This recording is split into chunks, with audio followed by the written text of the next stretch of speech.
Hello everyone, I am Anahita, a student of class 6 in Jawahar Navodaya Vidyalaya Chandoli. Now we have with us Dr. Rajnish Gupta. He has worked extensively in the field of travel and tourism sector.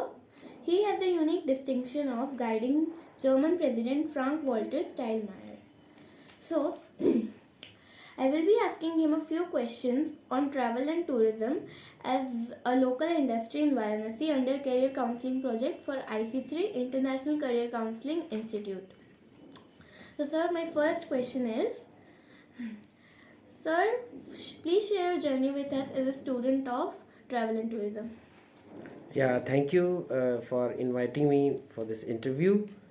So, my experience of this industry is very long. So, I have worked about 15 years in this industry. So, it has been all kind of uh, experience, different kind of. But I will share only the prominent ones. So first of all, industry is a growing industry of India, and it is giving much revenue to the government and employment sector also. It is very much ahead from other industries. So I started my career as a guide, and I later on I designed my own packages also in tourism sector. So it has been a good journey, I must say, till now in this industry. Okay. So my next question is, sir, what were your initial thoughts when you opted for the subject? Yeah, from the very beginning, I have a passion for traveling and visiting various places, and I wanted to do something out of the box and out of the classroom. So it was my hobby to travel and to learn new things, meet new people, and learn new cultures. So that was the only thought which I had in my mind when I opted this tourism industry as my career. It was not the income or that sort of thing that was in my mind. I only wanted to travel and know new cultures and new people, so I opted for this subject. Okay, so this brings me to my next question. So my next question is, from the time you opted the subject, what are the changes or newer opportunities that have come up in the field, that you see have come up in the field? Yeah, I opted for this career. I started my career in the field of the travel industry about 2005. So with that, at that time I was an academician also. Even today I am a teacher or an assistant professor of English. So I had interest in both in academics as well as in tourism industry. So I what I experienced that from that time onwards there has been many changes in this industry. The people are just getting more information on internet, that what places to travel and what to explore in a new way, because earlier only the travel agents used to sell the packages, but people now can just watch the things in internet. And so the people who are tech savvy, or they have more interest in creating new videos, they can put up it on the YouTube, on a different social media. They can earn in a big way. So there are more opportunities on a micro level if someone is willing to work in tourism industry. Earlier the roles were quite defined, but now the people are innovative, and every day they are just doing innovations, and they are creating new earning opportunities, I would say. Not job as such exactly, that they are doing regular jobs. There are people who are creating videos and they are getting hits, and they are just, it is their hobby, but in that way also they are earning. So there are many opportunities for the people to earn money, and for the government also. It is kind of new avenues, that how they can explore the new people and new talent in the industry, and for travel agents also. So there are many new opportunities in this field. For like there are people who are writing about different blogs of travel. They are writing about travel diaries and travelogues. So they too have many opportunities for exploring their knowledge and expanding their knowledge, and at that same time that is possible to gain monetary benefits also. Okay, thank you, sir, for being so detailed. So my next question, I'm moving to my next question. So my next question is, what are the subfields of the subject that are really popular these days? Yes, the fields of the subject, it's a very vast industry, tourism and travel industry. So there are many subjects like aviation industry and hospitality industry, or a travel agent. So there are different roles that are that there are different roles, and there are many different fields, and there are many institutes. They are providing knowledge, and they are giving practical knowledge, or they are giving degrees related to different fields. But largely there are hospitality, aviation, and ticketing, and like mm, uh, hotels, and travel transportation. There are different subfields, and there are many people involved into it. Some are related to logistics, some are related to knowledge. So there are different fields, and every fields need a different kind of expertise and practical knowledge about that. So there are different fields. Yeah. Okay, so this brings me to my next question. Yeah, thank you. Please tell me, sir, what are the please tell me, sir, what are the skills required to excel in this subject? Yeah, in this subject, one must have, first of all, there are different rules. There you need to have different kind of skills. Like if you want to be a travel agent, you should have the skill to travel, to design an itinerary. You should have knowledge of accounting. So there are different rules, like travel industry, travel agent or travel uh, bureau or travel office has a different people. They are having different kind of skills. But if you want to work in the field, directly, there are operations field also, and there are the people who are directly meeting the tourist. So the people who are meeting directly the tourist, they should have good communication skills, interaction skills, and they should be very, I must say that they should be pleasing in personality, and they should be positive, and they should have the capability to face the challenges. And the people who are working in operations, they should have knowledge of accounting, and they should have knowledge of designing an itinerary. So different kinds of roles having different kinds of skill. But uh, mostly the people who are working in the field, they should have good communication skills and interactive skills if they want to really excel in this field. And they should have curiosity to serve the guest. Like it in India, it is said atithi devo bhava. So how you can just serve anyone if you think the tourist as a atithi, they like a god. So in India, the tourist is like a god. Atithi devo bhava. Atithi mean guest, and dev is god. So the guest is god in India. So they should first keep this thing in mind. Later on they can gain all kind of skills needed in particular role. Okay, so I'm moving to my next question. So my next question is, what are the basic overview and scope of the subject whether with other subjects? Yeah, first of all, I should say that in order to grow or excel in travel sector, one should have it is how it is different from other subjects. So in other subjects, we can't divide exactly two groups, but from other subjects, we can say how it is different. It is different in the sense that it needs a lot of practical knowledge.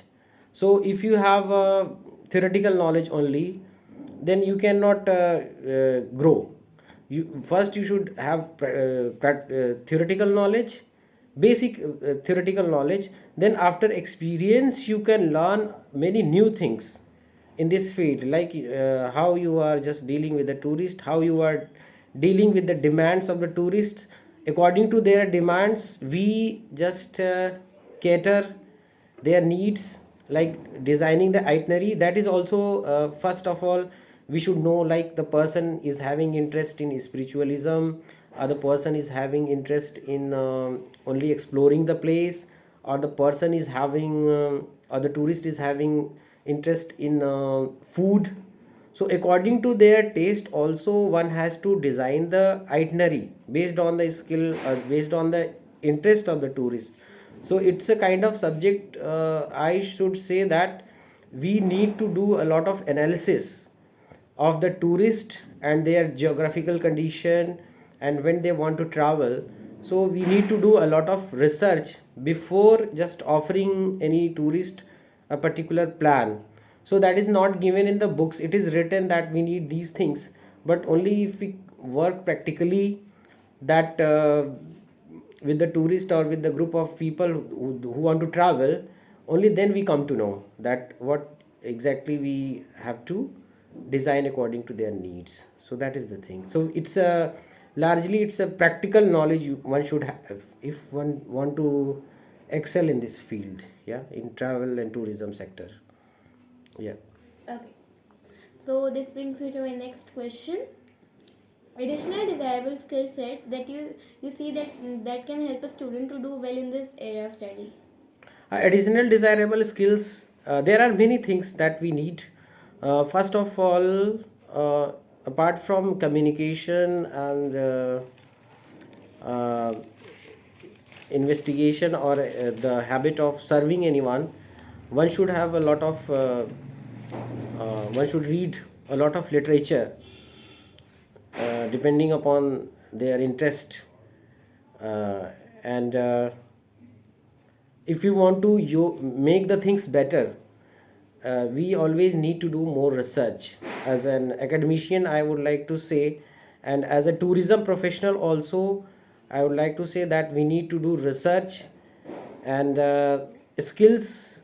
Most of the time people are not interested in the theoretical knowledge or the books knowledge, but if you want to bring a kind of quality in services, or even the government is just willing to take more revenue from this field, they need to do more research and make comprehensive plans, and the plans should be time bound, I must say, in order to execute.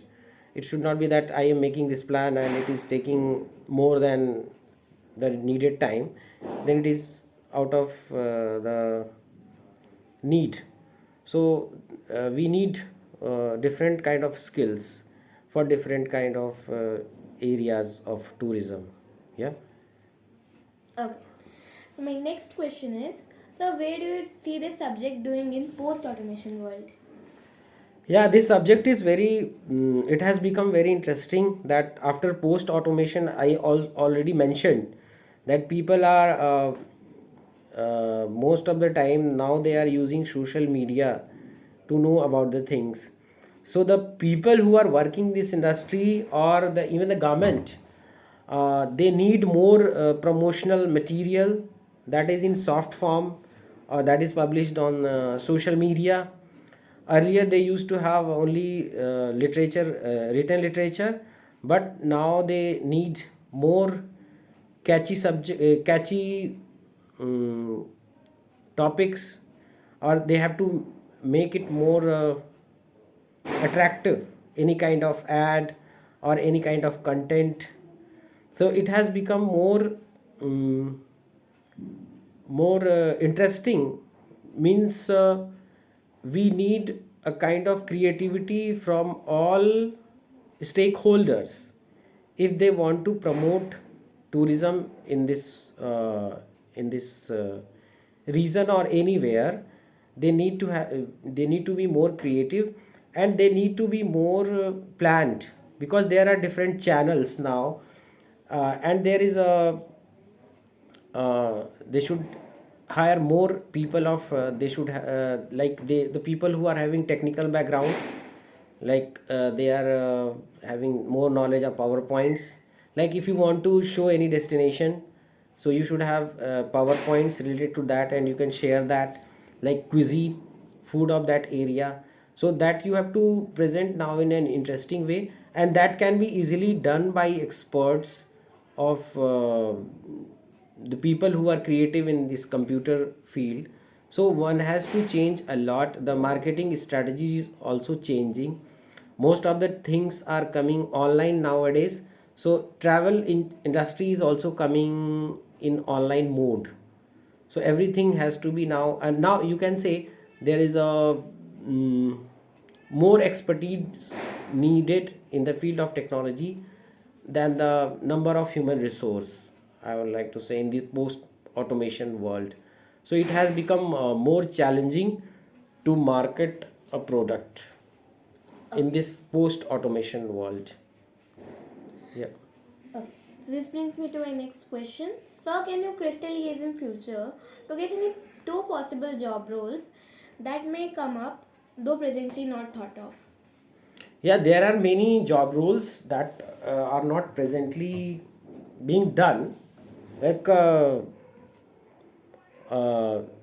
you can say in post automation world, everything is now online. So the people who are having good communication skills, they can present good on the screen, they can do advertising. You have seen a very less, I would not, I would say that earlier we used to have brand ambassadors for every product, but now there is a possibility that even any person can become a brand ambassador of any product.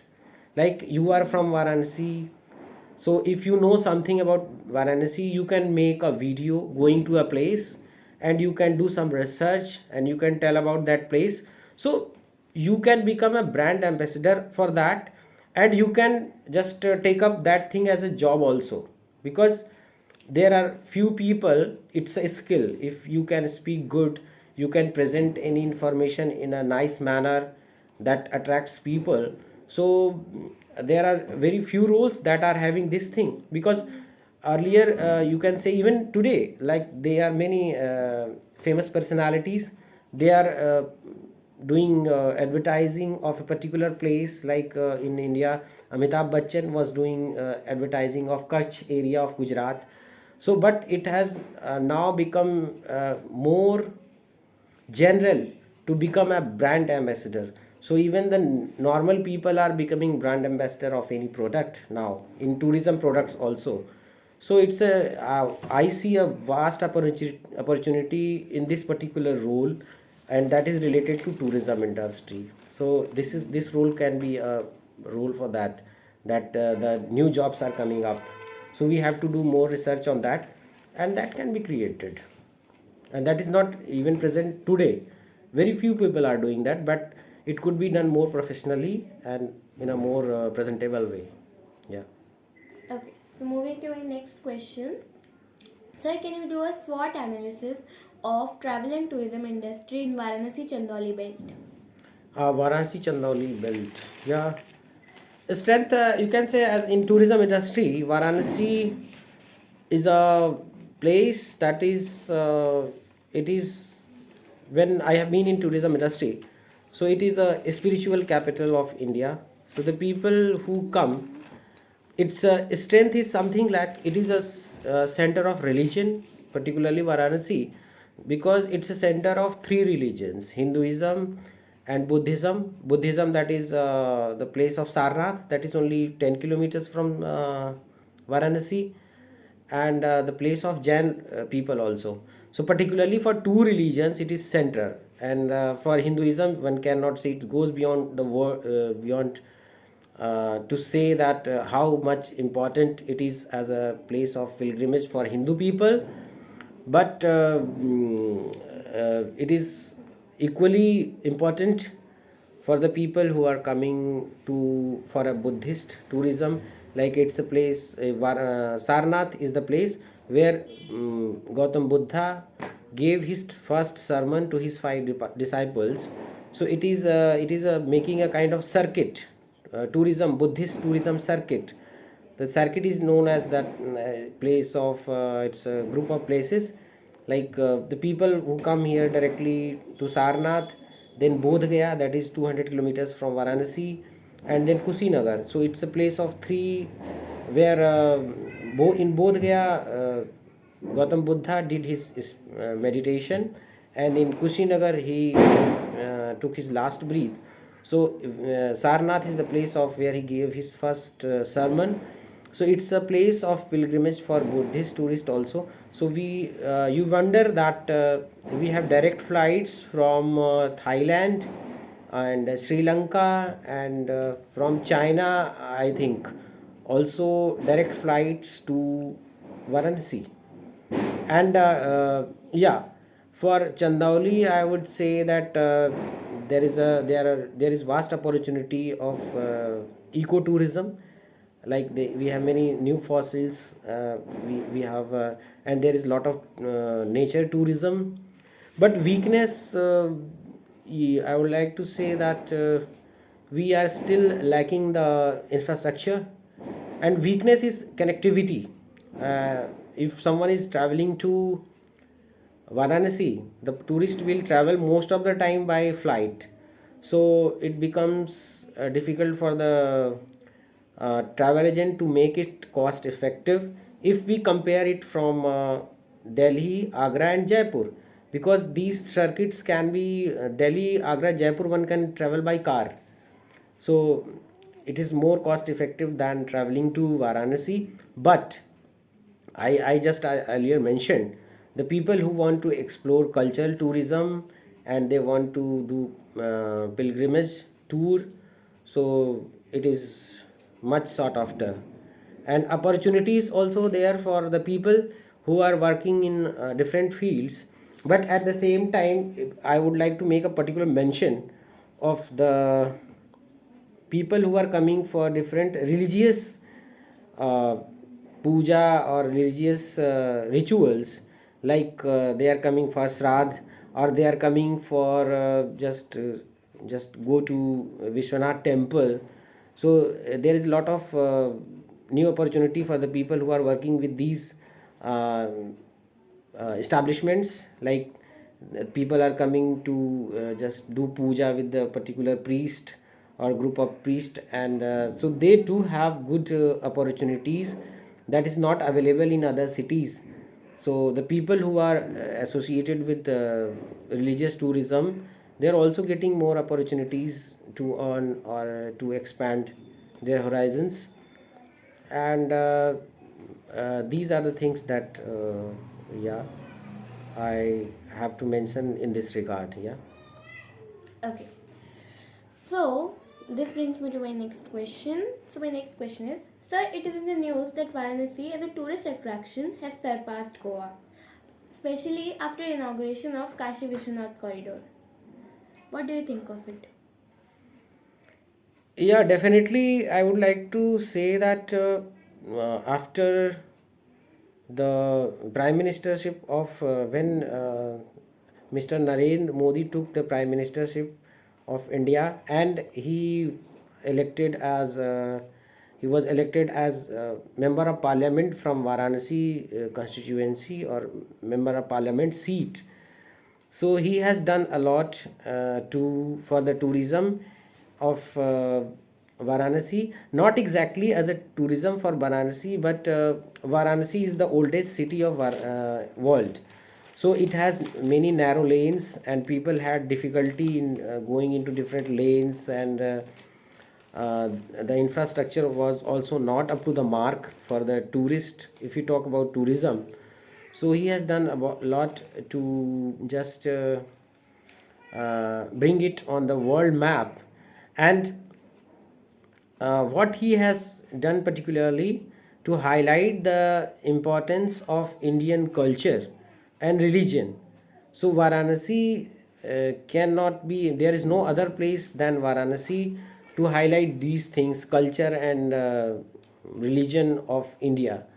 So he has done a lot, that he has personally appealed to people that visit my place. So I should say that there is a why it is upsurge in the tourism of Varanasi, because if you see in Goa there are many beaches, that is nature tourism, yeah, but that we can get at in any foreign country, but we cannot get a Hindu religious place in foreign country. So what was the problem earlier, that people did not sell that much, or they could not give due recognition to this place. So I would like to say, whatever is present in Varanasi, no other place in India has this kind of product, if we talk about in tourism terms. So that's why after the inauguration of Kashi Vishwanath corridor, uh, is a upsurge, and there is a lot of local tourist arrivals in Varanasi. So the tourism of Varanasi is more getting more and more strength post Corona, because it was unfortunate that we had Corona, and for the last 2 years, almost even now, all the flights are not operating. So the people who are from different states of India, they are coming to Varanasi, and they are going to Vishwanath temple, and they are just putting, or they are just contributing to the tourism and religion of Varanasi. So it is true that after the just renovation, or the of Kashi Vishwanath corridor, the tourism in Varanasi has grown substantially. Yeah. Okay. So now I'm moving to my next question. So I would be very frank asking this question. Exactly which are the specific areas of this industry in which one can take up full-time job? Yeah, there are different full-time jobs that one can take up in the industry, like travel manager, or there are many different clerical jobs, accounting jobs, or there are different jobs in operations like manager. So there are different kinds of job that one can take up in tourism industry. Uh, like other industries, there are different managerial jobs. There are all three kinds of jobs, all levels of jobs one can take up full time job. Yeah, but one should have the patience to serve the tourist, because it's a service industry. So all human resource should think that what kind of services I can provide the tourist, that or how we can provide the services to the tourist, because a tourist does not come for the knowledge, they come for leisure. It is particularly a leisure business, so their experience of visiting should be good. So all the people of this industry should work in this direction, that tourist who is coming to visit India is happy in all the aspects. But at the same time, the people should also think that we should present a real picture of India, and not a bad picture of India to the tourist. Yeah. Okay. So my next question is, apart from established and known tourism products and destinations, there are still many languishing in ignominy. Could you name some of them and how could they be developed? Yeah, apart from it, yeah, there are different yeah there are different products, tourism products, like till now I can't say it's a directly tourism product, but the people who are having knowledge of any kind of cultural entity, like I am having the religion knowledge of any cultural aspect of any place, so I can just deliver the lectures. So I can make my own that could be marketed in a different way and through different channels, that I have a intellectual product, and I want to talk about this culture of this Varanasi in an interesting manner. So I can just make some digital products and I can sell. Even the people, if I am online famous, then people can come, or the tourist can come and meet me personally if we are visiting, they are visiting my city. So it could be done. Like if any artisan is there, so someone is making pot, so he or she can make his own videos and people can come to meet him and to learn more about his or her job or his craftsmanship. And that is not very regular as such as a job, yeah. So there are many new roles that can be developed. It all depends on the tourism policy makers and the people who are creative. So there is a lot of opportunity in this field, and that has to be developed. New roles has to be developed, and that needs thinking and planning, and then developing product and putting it into a package form and selling it through proper agencies. So these are the things that are coming up now. Okay. So my next question is, so now I'm moving to my next question. Could you make some predictions for the industry 10 years down the line? Yeah, it will be definitely be good, but what we need to do more, if just uh, India will be a growing tourist destination in the coming years, because you can see on a larger scale that there is a lot of unrest in this world, and India has a product which is spiritualism or peace, that is ingrained in our culture, yeah. So we can sell that that kind of products more, like wellness tourism particularly. uh, till date we have the advent, or you can say prevalence, of allopathic medicines. So we have a lot of scope in the Ayurvedic industry, and Kerala is doing that also, and in a very good manner. But it has to be, it can expand to other regions also if they are making good plans.